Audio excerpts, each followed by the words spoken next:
To my mind, if you only took away one thing from the hearing today, it was this next exchange between Jack Smith and a Vermont congresswoman named Becca Balint. It was an exchange about basically what it means to be Jack Smith right now in 2026, to have done the investigation that he did, to have found what he found, to have served your country by sticking to your guns, even when that meant the leader of the United States government and his party and his supporters would try to destroy you for it. Trump has said that you, Mr. Smith, should be investigated and put in prison. He called you a disgrace to humanity, a radical left Marxist, a criminal. In fact, Trump has used the words deranged Jack Smith 185 times on Truth Social. How do you think that these statements have impacted you, your staff, and your investigation? With respect to me, I think the statements are meant to intimidate me. I will not be intimidated. I think these statements are also made as a warning to others what will happen if they stand up. And I am, as I say, I'm not going to be intimidated. We did our work pursuant to department policy. We followed the facts and we followed the law, and that process resulted in proof beyond a reasonable doubt that he committed serious crimes. I'm not going to pretend that didn't happen because he's threatening me. And Mr. Smith, do you believe that President Trump's Department of Justice will find some way to indict you? I believe that they will do everything in their power to do that because they've been ordered to by the president. Jack Smith, I will not be intimidated. I'm not going to pretend those serious crimes didn't happen just because he's threatening me. As I said before, I will not be intimidated. Nicole Wallace, what did you take from this hearing today? Well, what I took from my own reaction was that this was so extraordinary. But before Trump destroyed the Department of Justice, there were hundreds of Jack Smiths inside the Department of Justice. He was the archetype of the kind of person who chose that life instead of, being a partner at Paul Weiss and having multiple houses and occasionally flying private. I mean, this is what DOJ was made of. So what I thought about was how successful Trump's been in moving the Overton window, but I watched this with a lump in my throat, thinking about, nostalgically, about what the department was. The other thing I thought of was he is the most senior Justice Department official to defend what we kind of shorthand as rank and file, but the people that have been purged from the Justice Department were the best of the best. The most senior prosecutors, the most senior FBI agents who have been pilloried reputationally, threatened legally, face death threats by and large if they've been named and outed and smeared in the right-wing press. And they have hollowed out the Department of Justice. Merrick Garland hasn't defended those people. Lisa Monaco hasn't defended those people. Joe Biden hasn't defended those people. Today, Jack Smith, right after that clip you played, described the real danger and the threats and efforts to intimidate him to his team. And he really defended the integrity of the work they did. And I think some of what sinks in when you watch this is that we're all here today because this is extraordinary. We all know that this doesn't happen inside the Justice Department. No one says what he said today to the public in that Congress, to Pam Bondi or Todd Blanche or Emil Bove. And if they did, if Danielle Sassoon or Liz Oyer or any of those people did, they've been asked to leave. That's right. Which is the dark and terrible side of the Justice Department professional ethic that says if you are asked to do something unprofessional or wrong, you resign. We have seen people resigning like whole forests of them falling all at once. And what it means is that the Justice Department, as you say, doesn't have those folks in it anymore. That's right. And what is so, I think, painful about this is not that just Jack Smith's work that he did on behalf of not a president, not a party, but on behalf of the country. Yeah. He worked for the country. He was a taxpayer-funded prosecutor who came out of a different post to do this extraordinary job at a point in time when there was literally nothing to be gained. And as he stated at the end, he faces threats and harm, and he's all but certain he will be indicted. They will attempt to prosecute him because Donald Trump wants them to. That not only did he not succeed in bringing a case he knew he could prove beyond a reasonable doubt to a jury, but he will be punished for it. Yeah. Chris? Yeah, I like Nicole, also felt like I was watching this human embodiment of all that's been lost and all that is crucial and central to really the entire functioning of American democracy, like this kind of a person who's a serious, smart, capable person devoted to public service who is doing their work without fear or favor, which they really want to destroy. I mean, they're quite explicit about that, right? They want to turn it into the U.S. government into basically Tammany Hall with nukes. They want a complete machine that's also like the global superpower where like everyone has a job because you gave Donald Trump some money or you know him, right? And this is like the ultimate rebuke to them. And what you do with your job is serve the machine. Yeah. Don't forget, Tammany Hall also tried to do some good things. Yes, that's true. You're right, actually. You are actually correct that Tammany Hall is actually We're in superior. Laura's defense, Tammany You are, Hall. no, that is actually an important and good point. Some like pothole filling. No, they actually did do it. Yeah. You know, the second thing, I mean, the other very lukewarm take I have is like, boy, it really, I mean, he was guilty as hell, and it was a real mistake we elected him again. The final thing I thought was, just watching it, the sort of optics, take a step back, is like, someone used this term that we're in the midst of a clicktatorship. Yeah. This sense that everything they're doing, the Trump administration, is spectacle, the sort of spectacle of menace, that when an ICE officer actually shoots and kills an American citizen in a car, he has to move the cell phone from his hand to the other hand so he could keep recording as he shoots her, because the generation of content is so important. Today we got reporting that when Charlie Kirk was killed, Kash Patel inside the FBI, the first thing he was concerned about was what he could tweet, and coordinating with Dan Bongino about what he could tweet, that he wanted to tweet pictures from Windsor Castle with his girlfriend that actually would expose MI5 agents. This is all New York Times Magazine today. This obsession with spectacle. And here's Jack Smith as like the ultimate opposite of that, right? Like a sober, solemn, serious person facing down this kind of carnival of absurdity that has now become, again, and that's always been part of politics. Hearings, as you will attest, right? They're always theatrical. Theatricality is part of politics. I have no problem with that. I talk for a living.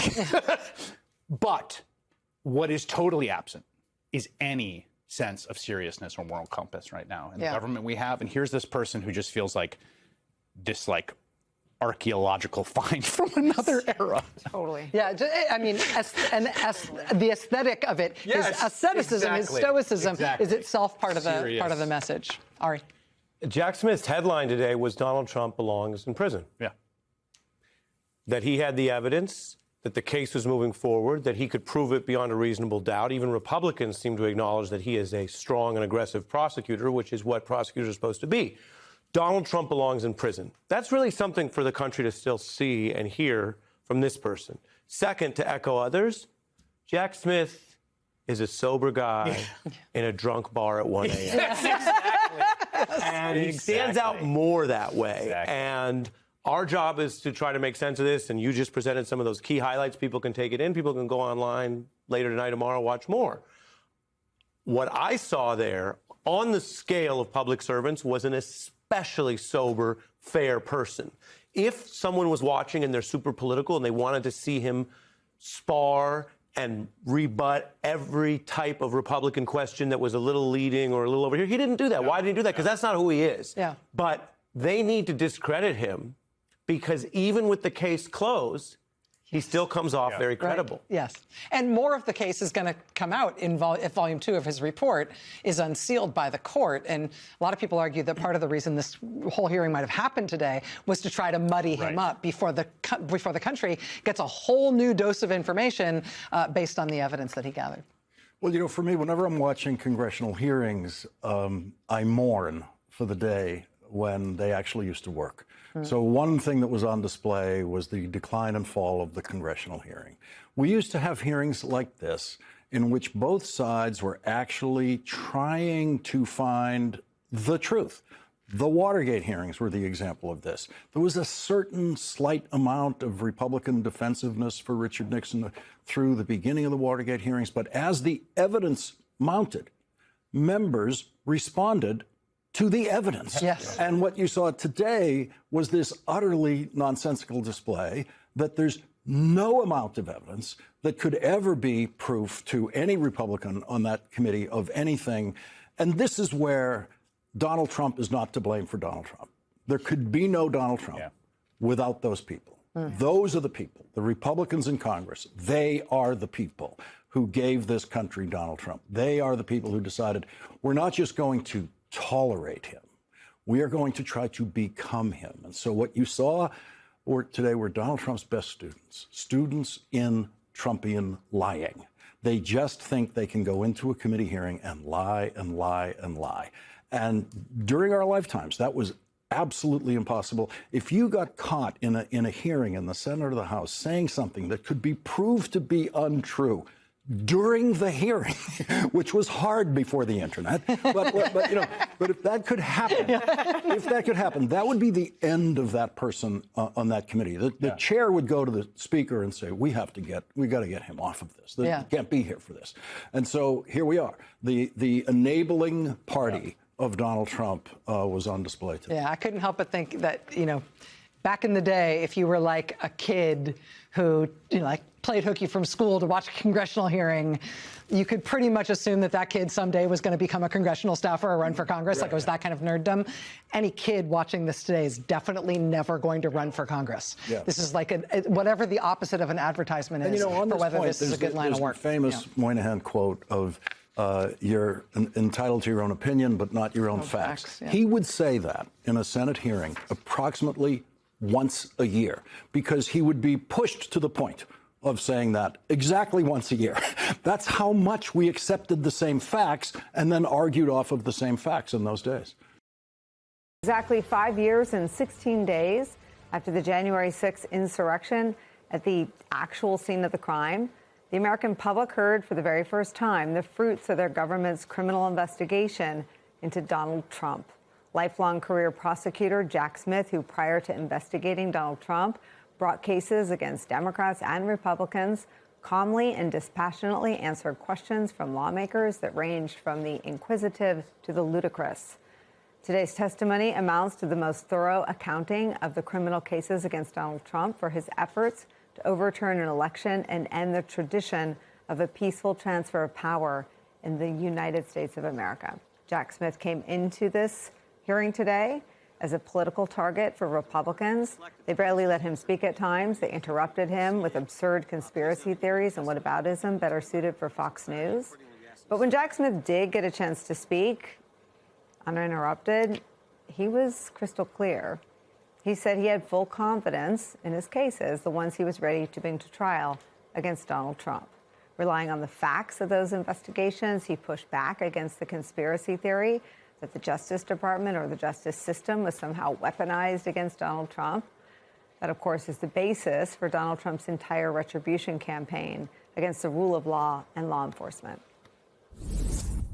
My review of the case, I came to the conclusion we had proof beyond a reasonable doubt. We were ready, willing, and able to go to trial in the case. Of course, as I said in my opening statement, prosecutors can't control outcomes, but I felt confident in pursuing the case to trial. Proof beyond a reasonable doubt that Donald Trump was guilty. At points, Jack Smith pulled the curtain back on his investigation as best as he was able to, saying that Donald Trump's statements about the cases did intimidate the witnesses. Did you have any evidence that President Trump's statements about the cases against him intimidated witnesses or prevented them from coming forward? I had evidence that he said, if you come after me, I'm coming after you.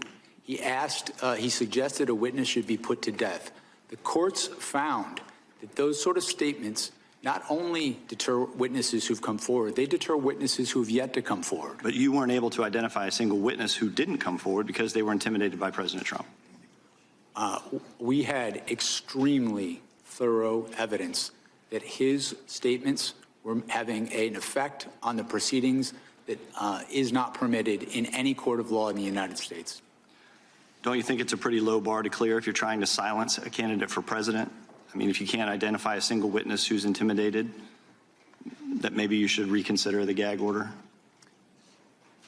Both courts upheld the orders, and it is not incumbent on a prosecutor to wait until someone gets killed before they move for an order to protect the proceedings. It's not incumbent to wait for someone to get killed. Scattered throughout Jack Smith's testimony today, a clear warning for all of us about the current state of the rule of law in this country and exactly where things are heading. Jack Smith said it would be catastrophic if the most powerful people in our country are not held to the same legal standard as everybody else. As for himself, he says that Donald Trump's attacks on him, which were ongoing while he was testifying, will not stop him. Watch. Trump has said that you, Mr. Smith, should be investigated and put in prison. He called you a disgrace to humanity, a radical left Marxist, a criminal. In fact, Trump has used the words deranged Jack Smith 185 times on Truth Social. How do you think that these statements have impacted you, your staff, and your investigation? With respect to me, I think the statements are meant to intimidate me. I will not be intimidated. I think these statements are also made as a warning to others what will happen if they stand up. And I am, as I say, I'm not going to be intimidated. We did our work pursuant to department policy. We followed the facts and we followed the law, and that process resulted in proof beyond a reasonable doubt that he committed serious crimes. I'm not going to pretend that didn't happen because he's threatening me. And Mr. Smith, do you believe that President Trump's Department of Justice will find some way to indict you?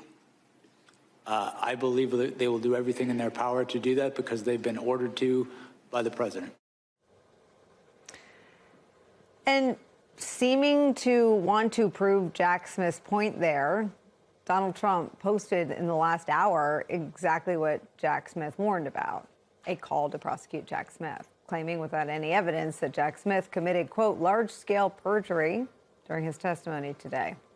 Special counsel Jack Smith testifying for the very first time in public on Capitol Hill is where we start today. Joining me for the hour, former top official at the Department of Justice, legal analyst Andrew Weissman is here, plus former lead investigator for the January 6th Select Committee. Tim Heaphy is back with us. He is a partner at the law firm Heaphy Smith, as in Jack Smith, Harbach and Wyndham. As I said, the Smith being Jack Smith. Also joining us, Democracy Docket founder, voting rights attorney Mark Elias, and senior political analyst Alex Wagner joins us. She's a contributing host on Pod Save America, and she is the host of the podcast Runaway Country. I want to start, though, with Democratic Congressman Dan Goldman of New York. He's a member of the Judiciary Committee. He took part in the questioning of Jack Smith today. Start by telling me what the most important thing was that the public learned from Jack Smith today. Well, I think perhaps the most important thing was just to see his demeanor. His demeanor did not change from start to finish, Democrat or Republican. And that is the demeanor of a professional, career, apolitical prosecutor. And you can see why so many people who were former prosecutors rave about him as the prosecutor's prosecutor. And this notion that he would have conducted a political investigation is so preposterous. And as it started coming out, of course, he had no conversations with President Biden. He had no conversations with the White House. He got no direction from Merrick Garland. So then it just goes on whether Jack Smith himself had political motivations. He didn't even know whether he was registered to vote. He is so apolitical that it's just not even a consideration for him. He reiterated numerous times that he has charged Democrats, he has charged Republicans, and he has decided not to charge Democrats and not to charge Republicans, and that politics and partisanship do not play a role. And ultimately, that is what Donald Trump's allegations have been. The Republicans were all over the map, as you say, trying to come up with some good Newsmax or Fox News clip about the constitutionality of his appointment or some, other stuff that just seemed so beside the point. But what was clear is it was apolitical, and he had overwhelming evidence that Donald Trump himself knew that the election was not stolen and yet perpetrated this massive conspiracy to overturn it in any event. What's also clear, I mean, you and I have been watching the conduct of Donald Trump and the Republicans in the body in which you now serve for a decade. They'll study our brains when we're dead. But they're acting like this was the worst day in the world for Donald Trump because it is the worst nightmare for Donald Trump for a man like Jack Smith to say he had proof beyond a reasonable doubt that Donald Trump was guilty of the crimes he charged him with. I thought the most devastating thing for Donald Trump was that even now that he's president, Jack Smith said today he would bring the very same case again tomorrow if asked to. Let me play that part of his testimony. I stand by my decisions as special counsel, including the decision to bring charges against President Trump. Our investigation developed proof beyond a reasonable doubt that President Trump engaged in criminal activity. If asked whether to prosecute a former president based on the same facts today, I would do so regardless of whether that president was a Democrat or a Republican. No one should be above the law in this country, and the law required that he be held to account, so that is what I did. To have done otherwise on the facts of these cases would have been to shirk my duties as a prosecutor and as a public servant, of which I had no intention of doing. I remain grateful for the counsel, judgment, and advice of my team. President Trump has sought to seek revenge against career prosecutors, FBI agents, and support staff simply for having worked on these cases. To vilify and seek retribution against these people is wrong. Those dedicated public servants are the best of us, and it has been a privilege to serve with them. Congressman, he is the most senior former leader of the Merrick Garland Justice Department to say that, to defend the men and women who've been purged from the FBI in droves, in numbers that experts worry leave us vulnerable on the national security front. The most senior former Justice Department official to say that the prosecutors being targeted for being parts of these cases, being punished. He's defending their integrity in this very public space, calling out Republicans for, quote, vilifying and seeking retribution against them. Why is that important? Why was that important to him, do you think? Well, I think I can say with a lot of certainty that Jack Smith holds a lot of pride in the people who work under him and takes responsibility for them and feels responsible for them. And that's what great leaders do. That's what great prosecutors do. And so he, as he said himself, he won't be intimidated, but he's worried about everybody else who's losing their job and getting death threats, and all just because they did their job. Let's be real. They did their job. Theoretically, if there's a problem with this investigation, it's Jack Smith. It's not the people who worked under him. And yet Donald Trump's pursuit of retribution and revenge has no bounds, and it has gone after so many of the agents and the prosecutors who worked on those investigations. And I would just add at the end here, Nicole, he couldn't even talk about Volume 2, the classified documents case. And there is undoubtedly a lot of information in that volume that we don't know about that is going to be very damaging to Donald Trump. A reckoning inside a crime scene, inside the nation's capital, which was famously criminally ransacked by Donald Trump's fans after he summoned them. This is the seat of government and democracy, which then outgoing President Trump tried to overthrow. And this is the first time the special counsel who famously indicted Donald Trump twice, Jack Smith, gave public testimony under oath about his case. And Jack Smith's headline was clear. Donald Trump belongs in prison. Donald Trump would have been convicted had, in Smith's view, the wheels of justice been allowed to move forward. Now, that is his view. A fair reporting of this also includes other views, and members of both parties, of course, were represented in the questioning. But they are questioning an individual who has high credibility, who's prosecuted people in the public corruption unit in both parties, and who brought this case with mountains of evidence. So what he said today for the first time under oath in public matters. And he said Trump is guilty of serious crimes against our democracy, and that he had the goods, the evidence, the receipts to prove it. And what is different today, and we're going to show you not only what Smith said, but a lot of the supporting material right now, I've got some very special guests standing by from the top of the DOJ. But what we're going to show you right now is both some of what Smith said, so you're caught up on the highlights. But if you watched part of this hearing today, we're going to show you more than just what he said. We're going to give it to you in the context of the overwhelming evidence. Because here's the thing. Every defendant is legally presumed innocent in our system. That includes former defendant Donald Trump. But not every case is this strong with this much evidence that occurred in real time. Trump tried to overturn the election he lost.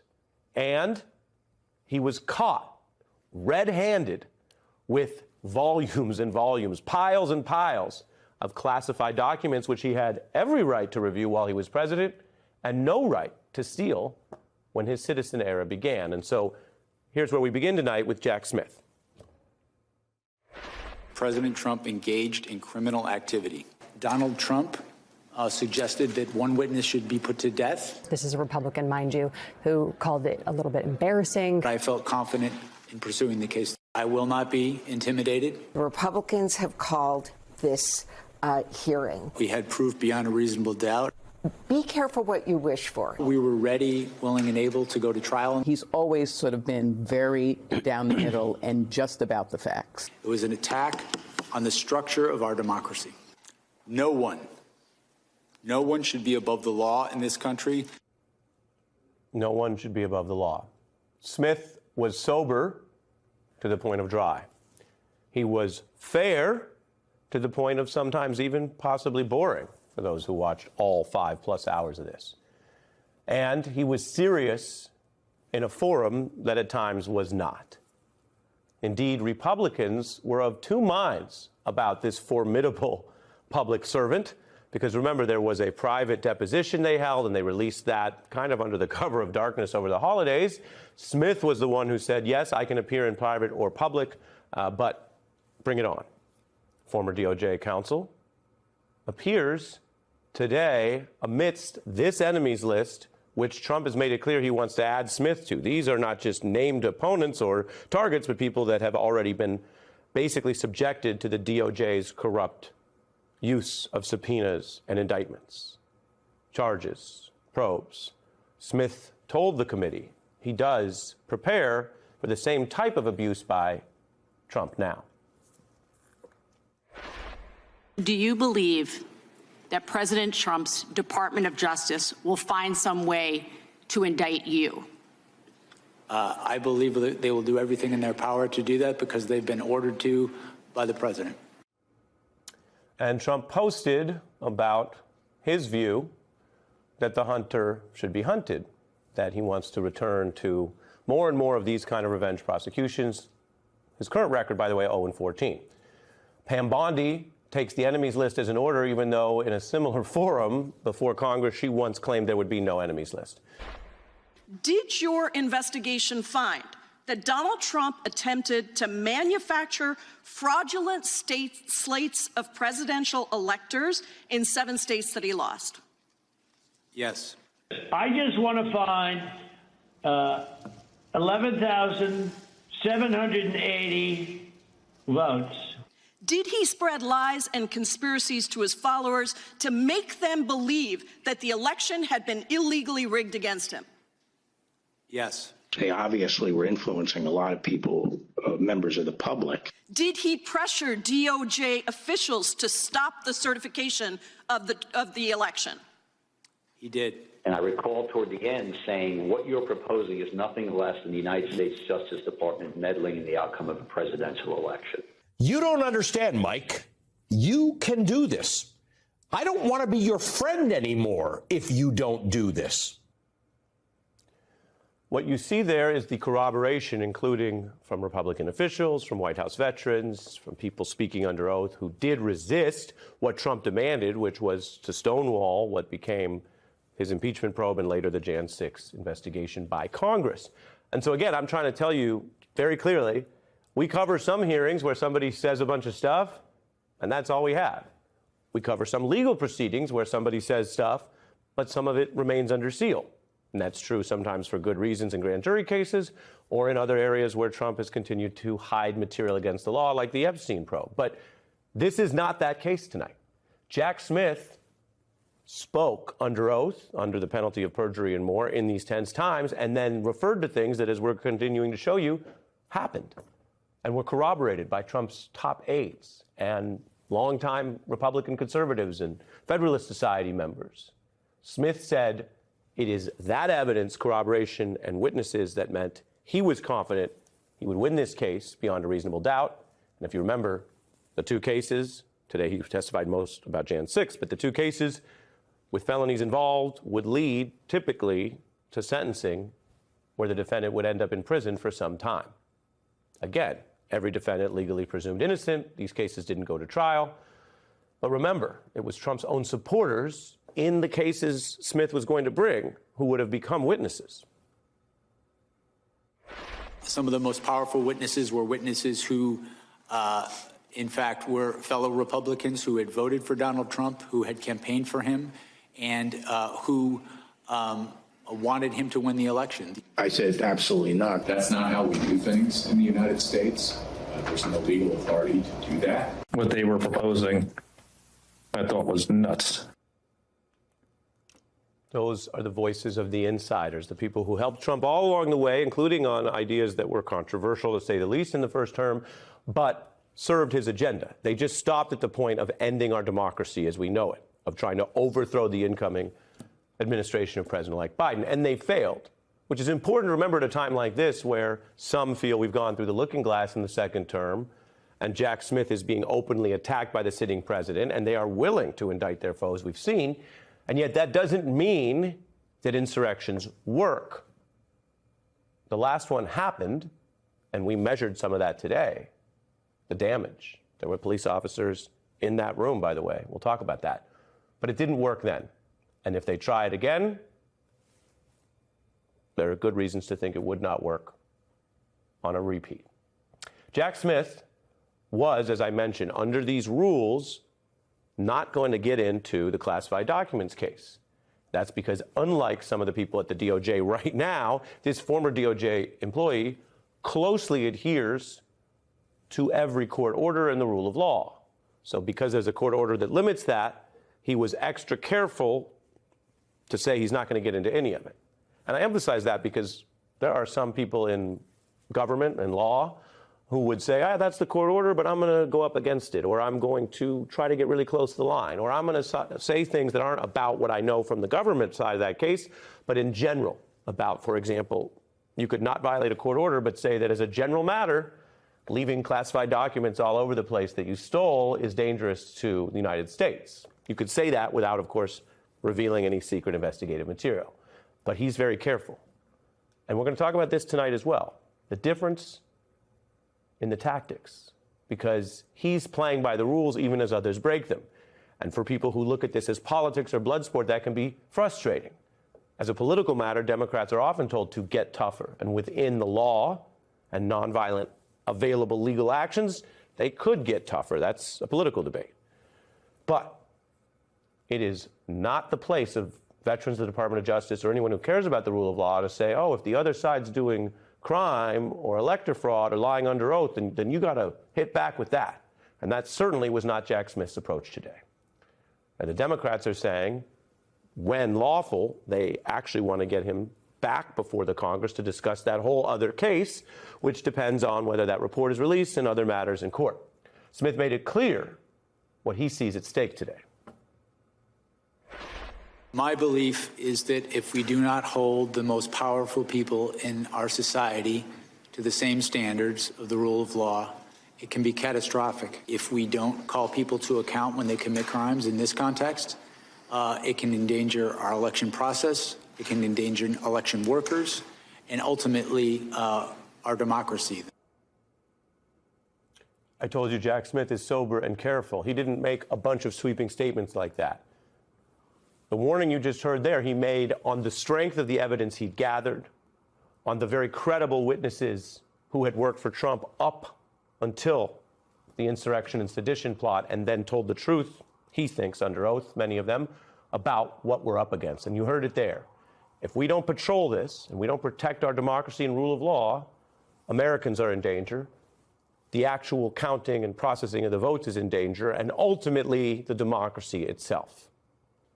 There weren't any big fireworks coming from Jack Smith's side of the table today. That's on purpose. In a world of lies and AI slop and White House meme lies and wannabe performative internet fireworks, he is the antithesis of that. And yet, if there were substantive fireworks, if I can be so bold as to make up that kind of term, the substance that came through was your democracy is at stake. You better fight to keep it. I think in my reading of the deposition transcript, Jack Smith was very clear that it wasn't just one riot on one day, that January 6th was a culmination, and that there was an entire scheme, and the scheme was the crime. Yes. Do I have it right that you were intentional with your Yeah, question? no, I was very intentional because what I wanted him to do is lay out the case that he made in the report. I essentially wanted him to corroborate the facts and the evidence that he found, because I know that a lot of people didn't read that report. You know, the deposition was behind closed doors. The testimony was released right before Christmas. Nobody was looking at that. And so I was very clear that I wanted him to lay out the case of how Donald Trump attempted to steal the election. And it was all the pressure leading up to the election and on the day of January 6th that was so compelling. And so that series of questions was really designed to bring that out. And then the second thing I wanted to do was the impact on the democracy, the toll that it takes on the democracy. And when I asked him those questions, he said what he said to me behind closed doors, which was, it's catastrophic. Why is it catastrophic? Because if this person, the most powerful person in the United States, can get away with trying to steal an election and isn't held accountable, what does that mean for the rule of law, for anybody else? And what does it mean for future elections that may not turn out as well as this one did? We were able to stop Donald Trump from stealing this election, but it's not to say that he doesn't try again or somebody doesn't try again. So those were really the two goals that I had for my questioning. And I wanted to not be mired down in what Republicans were trying to do. I wanted to talk about what Jack Smith did in his investigation, what he found in his investigation. And that was important because you were in my estimation, the perfect repost to what we saw coming from the attacks by Republicans. They came with hyperbole, bull, noise, lies, distortions. And you just like, okay, let's just walk through this. Did this happen? Yes. Did the president do this? Yes. Was this? And so that's how you do narrative through questions. Yeah. Where I have a little bit of a fall, and we were talking about this before, is the consistency in the narrative is important. Yeah. Because I think the most stunning thing about Jack Smith being in public today was what Jack Smith said when he was in private. Yeah. And that part was what you needed to reinforce, which is what you did. Yeah. But I have to say that was not narratively pushed by other Democrats. They should have pivoted off of what you did and what others like you did to keep that line of questioning. I don't have to go on all this drama and trying to show up Republicans. I'm just going to say, hey, Jack, did the President of the United States do X? And Jack going to go, yes. Did he pressure state officials? Yep. Reinforcing that. So I have to give you that part of it. But then the reason why that's important, because you had so many efforts by other Republican members to sort of paint Jack Smith as a vagabond, as a liar, as someone who didn't know what he was doing. He couldn't remember this. You didn't know that. You didn't. $20,000. You spent $50 million. You don't know where the money went. Talk about that part of the hearing so people can contextualize that as well. Well, I thought the thing that was so important to know from listening to the Republicans is they never were able to touch any of the facts of the investigation. They didn't even try. They didn't try to question the facts, the evidence, some of them are case. caught up in those facts, so. Yes, but to me, that shows the strength of Jack Smith's investigation and his findings. And he was very clear every time we asked him about it that, yes, his investigation found proof beyond a reasonable doubt that Donald Trump committed the crime of trying to steal an election. And what Republicans did is they played around the edges. They took, some tactical questions about, some payment that you made here or some person that you talked to here. What was the role? Who interviewed you? Did you have to take the oath of office again or, swear an oath again because Merrick Garland didn't trust you? I mean, it was ridiculous to me what they were trying to do. Now, they always deliver it like a show. They did that again today. But I thought they were so weak on taking on any substance of what Jack Smith actually found. And I think the reason is because they know they can't touch it. They were not comfortable saying that Donald Trump didn't try to steal an election. None of them made that case. They were not comfortable themselves because they ran from those insurrectionists on January 6th. And their comments afterwards believed that Donald Trump did exactly what Jack Smith said he did. That's right. And so I think that, to me, they showed how weak their hand was. And Jack Smith showed how strong his hand was. He didn't back away from anything. And whatever they want to say about Jack Smith, you can't really make it real when the guy is so poised, so confident in his information, in his facts, and compelled by the evidence that he collected. And so I think that at the end of the day, this was a win for democracy because what we needed is for Jack Smith to tell the story. Now, the whole story hasn't been told. And the reality is there's a whole second piece.